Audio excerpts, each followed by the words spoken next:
Sampai tanda rumah tangga kita nak selamat, ya ada 3. Yang pertama, tanggungjawab. Nanti kita orang tinun, gapo tanggungjawab dengan tok lelaki.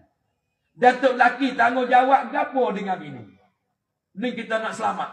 Nombor 2, kena hormat. Bini kena hormat tok lelaki kena hormat bini.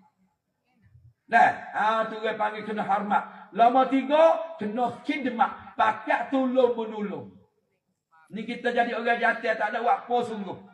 Tulik puak tinggal pinggir pergi luar cecek pergi. Kapai tu. Kapai yang tua anak tu.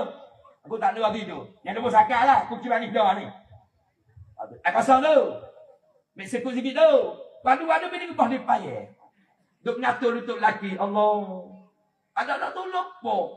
Ya kena pakai khidmat bini basuh gapo. Dah. Habis ni siap ikan gapo. Kita pergi make air.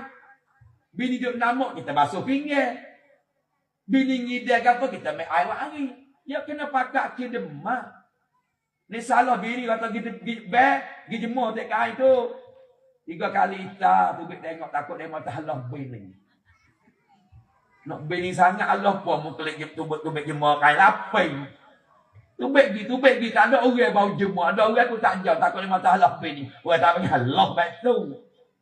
Dia kena pakai khidmat. Kena hormat.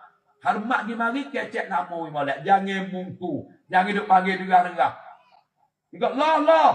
Tengok tak tu. Dapat ikan dekat dapur tu. Nama galik tu. Kalau tak apa, aku dengar dah tu. Yang tapi tu bini dekat lelaki tu lah.